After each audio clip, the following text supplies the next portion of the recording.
नमस्कार, मी शीतल राजू शिर्के. लोकवृत्तमध्ये तुम्हा सर्वांचे स्वागत. पाहूयाच्या ठळक घडामोडी. पलूसच्या भिलवडीमध्ये सापडला 14 वर्षाच्या मुलीचा मृतदेह. एकतर्फी प्रेमातून बलात्कार करून खून झाल्याचा प्राथमिक अंदाज. तारळी धरणाच्या दरवाजाचे बॉनेट तुटले. धरणातून मोठ्या प्रमाणात विसर्ग. दुरुस्तीचे काम रात्री 11:30 वाजता पूर्ण.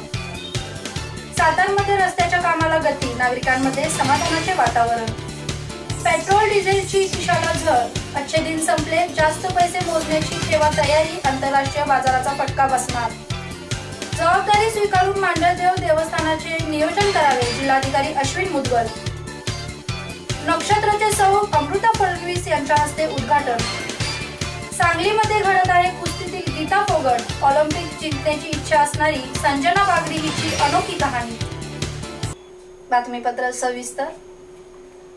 सांगलीच्या भिलवडी येथे एका 14 वर्षीय मुलीचा मृतदेह आढळून आला आहे. अनुजा शिंदे असे या मुलीचे नाव असून एकतर्फी प्रेमातून बलात्कार करून खून झाल्याचा प्राथमिक अंदाज व्यक्त करण्यात येत आहे.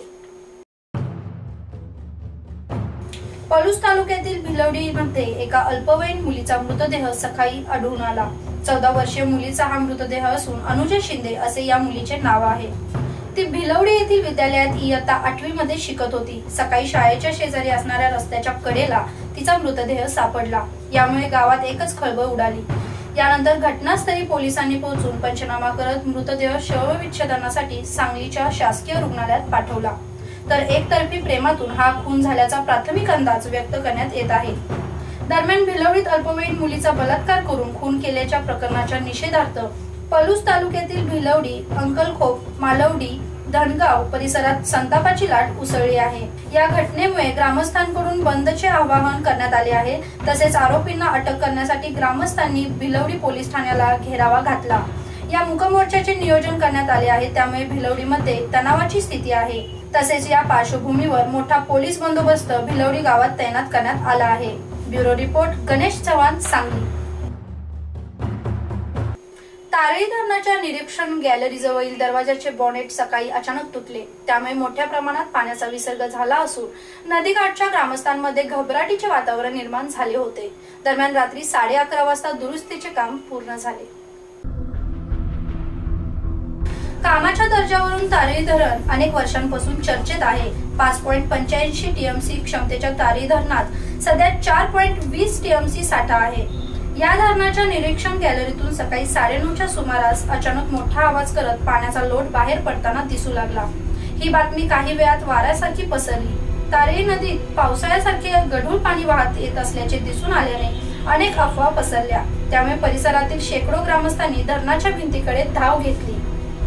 वॉलमधून भरपूर प्रमाणात पाणी नदीपात्रात वाहून जात आहे. ही माहिती सोशल मीडियावरून पसरल्यानंतर तारळी, पाली, उमरससह अनेक ठिकाणचे पूल व गावाजवळील बांधाऱ्यांवर जाऊन नदीकाठच्या गावातील ग्रामस्थांनी खातरजमा करून घेतली. घटनेची माहिती मिळताच सहाय्यक अभियंता हेमंत घोलप यांनी कर्मचाऱ्यांसह धरणाकडे धाव घेत परिस्थितीचा आढावा घेतला. पर्यायी दरवाजा बसवण्यासाठी सुरुवात केली, परंतु तो दरवाजा वापरात नसल्याने गंजलेला आहे. त्यामुळे तो मनुष्यबळाचा वापर करून देखील खाली जात नव्हता. त्यामुळे विद्युत शक्तीचा वापर करण्याचा निर्णय घेतला. मात्र त्यातही तांत्रिक अडचणी येत होत्या. दरम्यान तज्ञांना बाहेरून बोलवण्यात आले व रात्री 11:30च्या सुमारास दुरुस्तीचे काम पूर्ण झाले.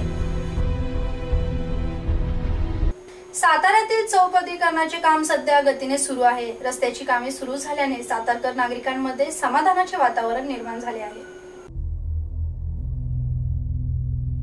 सातारमधील गोडवली, पोवई नाका ते एसटी स्टँड तसेच करंजे नाका येथील रस्त्याच्या चौपदरीकरणाचे काम जोर धरू लागले आहे. तसेच सातारा शहरातील लहान गल्लीबोळ्यातील रस्ते आणि मुख्य रस्त्यांचेही काम वेग धरू लागले आहे. सध्या गटार बांधकाम व रस्त्याच्या डांबरीकरणाचे काम पूर्णत्वास आले असून नागरिकांमध्ये समाधानाचे वातावरण निर्माण झाले आहे.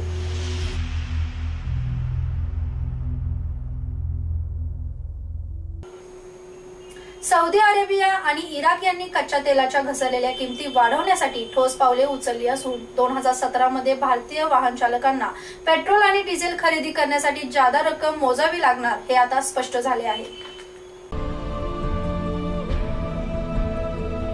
या दोन्ही देशांकडून भारत आपली 40% तेल आयात करतो। या पार्श्वभूमीवर नागरिकांना आता पेट्रोल आणि डिझेलसाठी अधिक किंमत मोजण्याची तयारी ठेवावी लागणार आहे। किमतीत वाढ रोखायची असेल तर सरकारला पेट्रोल आणि डिझेलवर करात कपात करावी लागणार आहे। मध्यंतरी पेट्रोल व डिझेलच्या किमती कमी करण्यात आल्या तेव्हा सरकारने त्यावरील करात वाढ केली होती। आता डिझेल व पेट्रोलचे दर वाढल्यास कर कमी करणे गरजेचे होणार आहे, अन्यथा दोन्ही इंधनाच्या किमती 100 रुपयांच्या वर जाण्याची भीती व्यक्त केली जात आहे। त्यामुळे 2017 मध्ये भारतीय वाहन चालकांना पेट्रोल आणि डिझेल खरेदी करण्यासाठी जादा रक्कम मोजावी लागणार हे आता स्पष्ट झाले आहे। सन 2005 साली मांडरदेवी यात्रेत दुर्घटना होऊन अनेक भाविकांना आपला जीव गमवावा लागला होता। त्या पार्श्वभूमीवर जिल्हाधिकारी अश्विन मुदगल यांनी मांडरदेवी मंदिर परिसराची पाहणी करत सर्वच विभागाच्या कामाचा आढावा घेतला।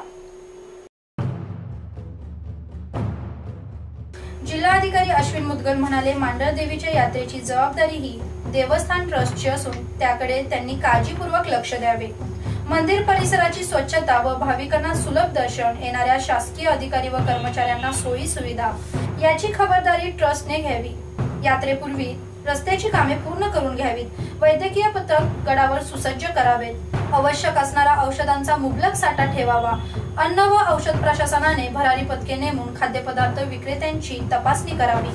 देवस्थान ट्रस्टने एकाच ठिकाणी भाविकांकडून कर वसूल करावा। आपत्कालीन परिस्थितीचा सामना करण्यासाठी पोलीस व प्रशासनाने सज्ज राहावे। आरटीओ विभागाने अवैध वाहतूक करणाऱ्या वाहनांवर कारवाई करून तसा अहवाल जिल्हा प्रशासनास सादर करावा। वीज वितरण कंपनीने यात्रा काळात अखंड वीज पुरवठा करावा, तसेच अवैध वीज कनेक्शनवर लक्ष ठेवावे। एसटी महामंडळाने नवीन गाड्या भाविकांच्या प्रवासासाठी उपलब्ध करून द्याव्यात। ग्रामपंचायतीने आपली जबाबदारी काटेकोरपणे पार पाडावी, अशा सूचना संबंधित विभागांना जिल्हाधिकाऱ्यांनी दिल्या। यावेळी सर्व विभाग प्रमुखांनी आपल्या कामाचा आढावा सादर केला, तसेच सर्व विभागाचे विभाग प्रमुख यावेळी उपस्थित होते।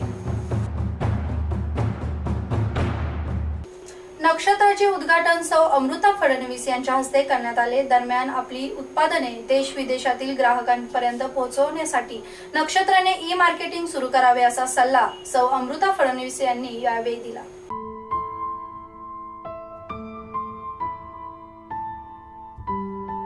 जिल्हा परिषद मैदानावर सुरू झालेल्या नक्षत्र वस्तू प्रदर्शनाचे उद्घाटन सौ अमृता फडणवीस यांच्या हस्ते झाले।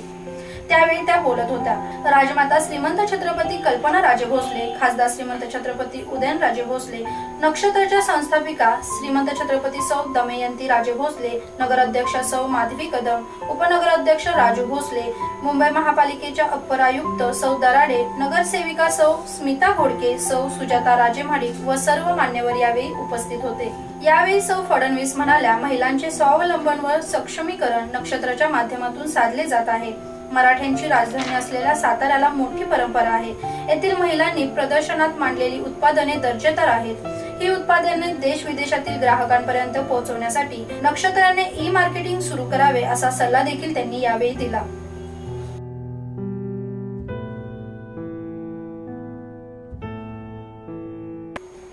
महाराष्ट्राला कुस्तीची मोठी परंपरा आहे। सांगली जवळच्या तुंग मधील कुस्तीपटू संजना बागडी हिची कहाणी देखील नुकत्याच प्रदर्शित झालेल्या दंगल चित्रपटासारखी आहे। तर पाहूयात कुस्तीसाठी परिस्थितीशी संघर्ष करणाऱ्या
कुस्तीवरून उघडकीस आली।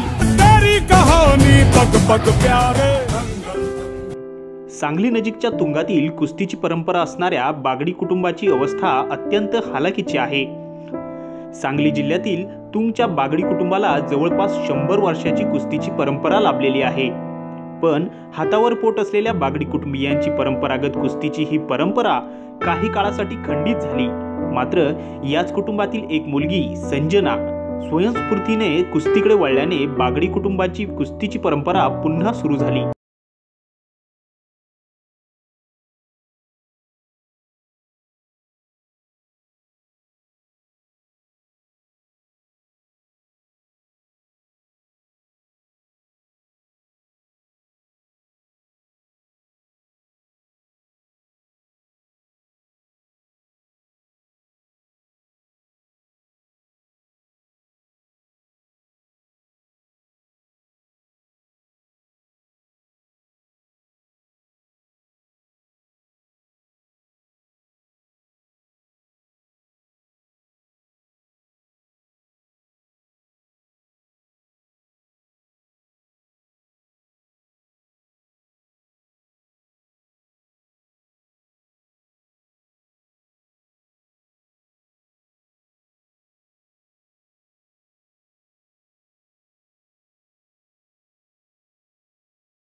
शांताबाई वसंत शिंदे वय 67 राहणार वेणेगाव सातारा सध्या राहणार सदर बाजार सातारा या जनरेशन नाका येथून हरवले आहेत। सदर व्यक्ती आढळल्यास 7588061489 या क्रमांकावर किंवा लोकवृत्तशी संपर्क साधावा।